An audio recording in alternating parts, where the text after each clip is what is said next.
everyone. I'm Sean. I'm the designer and one of the founding members of Irregular Design Group. And I have with me Chris Rossiter. He has been absolutely instrumental in our growth, in getting the product out there and making sure that Slade, Kate, and I can focus on running the business while he grows the business. So introduce yourself. I want people to kind of hear who you are, what you've done. Yeah. Yep. So like you said, I'm Chris. I'm head of sales and dealer operations here at Irregular Design Group. I'm also a very avid shooter. Sean and I met at a knife convention a couple of years ago in Texas, and friendship just kind of really hit off and grew from there. Sean brought me into tactical shooting. So I've been a lifelong hunter, bolt guns, traditional archery, but speed pistol and tactical rifle were quite new to me. So he's been training me over the last couple of years, really getting me to be quite a vicious competitor. And I can't keep up with your splits. I made a monster. Yeah. So when I first got into that realm, I was using a lot of other suppressors, high back pressure suppressors, and I was eating gas and tearing up on the range, and really just not having a great experience. And then Sean, Kate, and Slade started innovating suppressor products and created Irregular Design Group, and it's really just been a tremendous growth from beginning design to finished product. And me as a lefty shooter, I've really grown to enjoy suppressed shooting so much more. It's like you can't not shoot unsuppressed. Yeah. I can shoot with no ear pro all day long and be perfectly comfortable and not be just coated and gassed out all through the day. So absolutely. Tell me a little bit about how you accomplish that. So when we first started, the whole goal was to try and figure out the suppressor design and the method in which we would approach making a silencer that Slade and I wish we would have had when we were active. I think there's enough stories out there and there's enough content explaining more of the deep dive of Slade and I's background. If we were going to go and design a silencer, it had to address the problems that we had when we were active. And with me being a recon Marine, with Slade being a SEAL, like, we're not trying to use that as like, hey, we're going to hang our hats up on what we did in the service. It just serves as a vote of confidence that what we're making, we're putting our names behind it. Like, we're leveraging our experiences and we're standing behind the product that we designed because of direct experiences. We're not just trying to come out with another silencer that is the market trend or whatever. This was, very intimate to what we wanted to have out of a silencer. And then to be able to bring a lefty on since day one, like, for one, we had to make the lefties happy. We had to make the guys that are still serving and wanting this product happy. There's a lot of things that we had to do that there was just a gap. There's this very, very small gap in the silencer market. And for us to be able to thread that needle, we had to start everything from scratch, right? It started really with the Hesion Bow System. When we first started designing this thing, I didn't think we'd have enough time to really get this system nailed, but my experience in making knives and making pocket clips allowed me to get to this design, the Hesion Bow mounting system, a little bit faster. So let's just go right into the Hesion Bow. The Hesion Bow, it is one solid assembly, right? This is all printed as one component, right? We didn't do any clips or springs or anything like that. We designed the print in the geometry to work like a spring and to be able to work like an active locking system without having any complexities involved. It's very, very simple. So when you thread this thing on, all you're doing is it's a force to overcome system. It's not a ratchet because it works in both directions, right? And what happens is when you get to the very, very bottom and you get those tapers to seal and lock, that is what creates the primary mounting system. That's the primary lock. It's the American buttress thread and the taper pulling together and making a ton of force on that assembly face. So that's about 1,700 pounds of force is being converted onto that taper with only about 15 pounds of rotational torque. So that's locking system number one.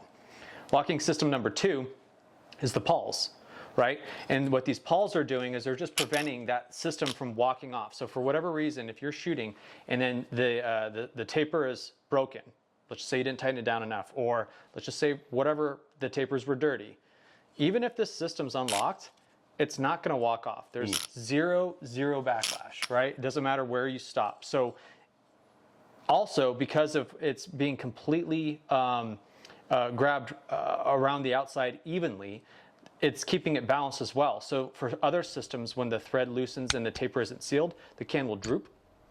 With this one, you can shoot this thing full auto with it not even sealed on the taper.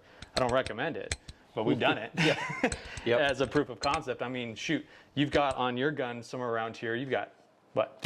Pretty close to 50,000 rounds. I think I'm right at about 48,000 Yeah. rounds through the suppressor. It's actually been 2 barrels Yeah. on the rifle and one suppressor, which is a testament to the design quality and rating of how that suppressor works. How many times do you clean it? 0. Ooh. I have cleaned that suppressor 0 times, and it's only gained 4% weight, which is pretty amazing. Yeah. Yeah, the big thing that we did there was make sure that all the internal geometry, there's no sharp corners, right? If you make everything really filled, for one, it's going to make the CAD software damn near break down with how many features we had to put a fillet on. But it was worth it. It was worth the 10-minute render time to get the printout and going. So yeah, no sharp features mean no stress concentrations, and there's no pockets for carbon to build up in. So yeah, the mounting system, I honestly can't say enough about it, but it seems redundant at this point because it's just so simple. It's just pocket clips. It just works, right? And now that we have our Hesion Bow hub, we can now bring this to whatever hub can you have, right? And with the muzzle device also being Inconel, with the hub adapter being Inconel, we got our thermal coefficient completely matched. So even if you're running a titanium suppressor, because now the mounting system is Inconel and Inconel, you're not going to have the problems of the thermal expansion between a 17.4 stainless steel muzzle device and a titanium or Inconel suppressor. They grow at different rates. And so now you can have the Inconel on Inconel to solve that problem. And then also with the buttress thread, the carbon lock-in problem goes away because the thread is a very coarse pitch with a very large gap in the backside of each thread. So if that gas comes out of the back or it slips past the taper, it just shoots out the thread out the back and you're totally fine. As far as the hub compatibility, that's up to you. Like when we first started working on the cans, like I didn't want to do hub, right? Because the most important part of suppression that we have found is about what happens when the gas is at its densest, right? So if you're trying to turn a jet ski, you don't let off the gas and then try and turn it. You have to hit the gas and then turn it. And the reason why the geometry looks the way it does, and also with our new muzzle devices called our flow enhancers, the reason why they look this way is because when the gas is at its densest point, I have the most control over it. And if I can force this gas to go exactly where I want it to go within the suppressor, now I get a better performance, like significant better performance. Big performance difference. Because I'm controlling and structuring the gas. So this thing, when it's actually in the 6K, there's like, the front of this muzzle device is like probably less than 1/8 of an inch from the blast baffle, right? But it completely structures that blast chamber to evacuate the gas to get what we needed it to do, which is take all that pressure that would otherwise build up in your blast chamber and either decide to go down the center path of the suppressor or all the way back down the barrel. Now we take all that excess pressure, we spread it out over the can as fast as possible, but our difference is we don't send it out to the atmosphere, we send it back in. By sending it back in, now we create a really high pressure zone at the end of the suppressor. And that high pressure zone, when it exits, everything else in the can is now low pressure. So Bernoulli's law says when the high pressure exits, the low goes with it. So, I mean, I could talk about a bunch of nerd stuff, but as a lefty shooter, it just works. And you mentioned Bernoulli's principle in almost vacuuming the gas out. Because if you're putting that high pressure zone at the end, a lot of people talk about the stack effect. As you continue shooting your rifle over and over and over, that gas stacks up, and eventually at the end of that 30-round mag, you're eating gas. Right. Utilizing that high pressure zone at the end of the suppressor, every sequential round that comes out of that rifle is reinstilling that vacuum and then resucking that air back out. And that works because we want to shoot fast. Yeah, exactly. People want to shoot as fast as possible because that's the most fun possible. Yeah, exactly. And if you're utilizing the physics of gas management, it's working with you, not against you. Right. And that's a golden idea. Yeah, so a lot of times you can look at the extraction pattern when you're dumping this thing full auto. On higher back pressure suppressors, you'll see it. Maybe the gun is tuned. Maybe you're getting a good 4 o'clock extraction, but you still watch that pin to the front, right? It's not getting the gas out fast enough. Whereas our system, it just stays pinned, right? And there's a lot of other high flow, low back pressure suppressors who do the same thing, but they're typically a little bit louder at the end because of what they're doing is they're just getting the gas out. But that touches on something that Slade and I didn't really find as a priority is the at muzzle decibel, right? So physics has a lot to say on what gas can do and what it can't do. And to be able to have the quietest can and the lowest back pressure can all at the same time, physics yet, as far as we're aware, doesn't allow for that. Yep. So there has to be a concession, right? For someone to say, oh, I have the best silencer, we don't.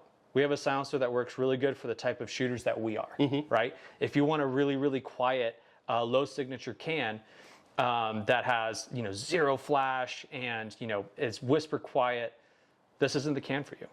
Yep. I'll be the first to say that, right? There's a lot of really good cans that are really, really good for that. They all are gassy.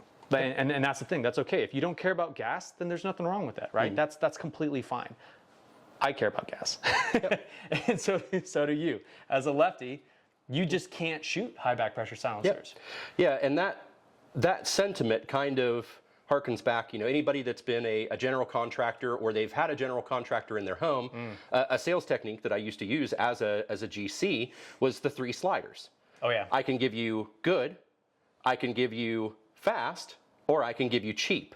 But I can't give you all 3. Yep. And there are memes all over the internet where you've got those 3 sliders, and when you peg good all the way, it can't be cheap. Yeah. If you peg fast all the way, it can't be good. And suppressors are very much the same. Physics is the limitation. We can't overcome physics. But we can get the best of all worlds by just saying where we need to focus and where we don't. So you might have a little bit louder of a suppressor, but overall you can still shoot it without ear protection.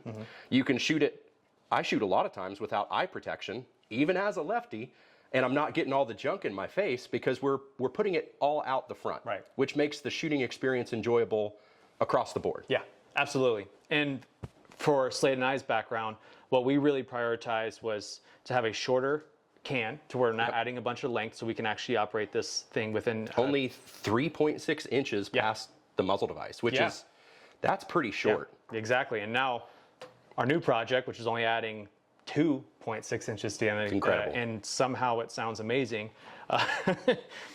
We're still in the middle of down selecting this, but we really wanted to show you that we are trying some different things out. And what's funny is the inside of this guy looks radically different than what's in the Hesi because we've learned a lot, right? But the same principles still apply. Right, we're just trying to go about it a little bit different because we don't have the luxury of volume to be able to get all the features that we wanted. But that was what we wanted, is we wanted to figure out how short can we get this thing? How much flash can we get rid of? And what we found is flash isn't really something that the suppressor is directly responsible for. We found a lot of the culprit for flash is actually the muzzle device. And what our flow enhancer is doing, that's different than what the hybrid flash hider does, is it is maximizing the amount of gas that's mixing. So when you shoot the flow enhancer without a suppressor, it's like a 6-foot flame coming out of that thing, right? But that's okay because when you put the suppressor on it, because it mixes the gas so efficiently and so fast, there's not enough fuel left to burn after it goes through the suppressor and reignite on the outside. So by just burning the fuel faster, we're able to reduce the flash on a shorter format suppressor, including the Hesia 6K. So if you guys already have the hybrid flash hider, you already noticed this thing is fantastic at eliminating recoil. This thing works like a circumferential brake. It's not timed. It goes right on there with a 3/4 inch socket. You mind handing me that, sir? Everyone who's bought it already knows, but for those who don't know, we use a 3/4 inch socket. And when you tighten this thing down, you don't need to time it. It doesn't matter where it starts, where it ends, right?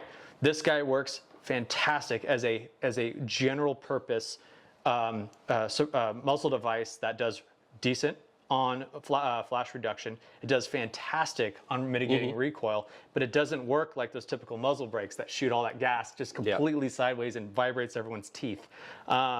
This is a very, very good all-around muzzle device. If you plan on shooting unsuppressed, this is a great muzzle device.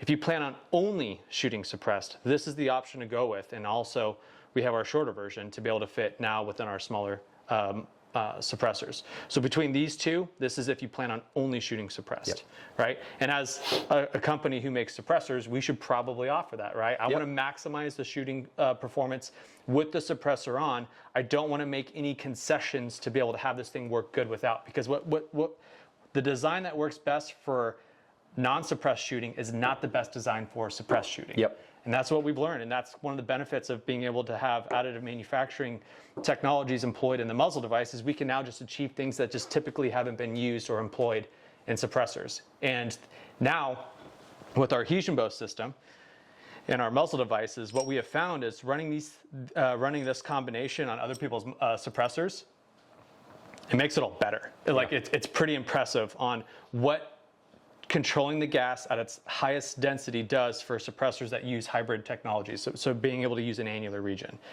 So if you have a hybrid suppressor, throw this thing on there and you're going to notice quite a bit of a difference. Yeah. I mean, it's one of the benefits of having the hub system now. For me, originally, when we were coming up with the hub can, it was like, oh, I don't get to have that direct control of how the gas enters the suppressor. So this, using other people's muzzle devices, it doesn't sound as good as having the entire system looked at as one entire assembly. So now that we have this, for everyone who already bought the hub, if you want to now also retroactively bring the Hesion Bow and our muzzle devices back into this system, you're going to notice an even better improvement, right? Because that's, when you have a really small can, you don't have the luxury of space for things to equalize. You've got to be super intentional at every step of the way. So that was something that we found was pretty important. And now that we can offer it to everyone else's suppressors is pretty cool. Yeah. So I think between our Hesion Bow hub, our newer suppressor, that little guy, it's only about 4.5 inches. It's actually all Inconel and about 13 ounces. So it's like in titanium territory. Yeah. But we're still in the process of working on that. We have a 300 blackout suppressor that we're working out dedicated for subsonics. And then we're going to also have a dedicated 7.62 by 51 high pressure 30 cal can. And that one is doing really, really good. The 300 blackout one's kicking my butt right now. Yeah. Well, it's a whole different powder. You know, pistol powder is a different animal than rifle. It is. And the physics, it's a new problem to work out. Yeah, I understand high pressure really well. I'm still trying to figure out low back pressure, but I will figure it out.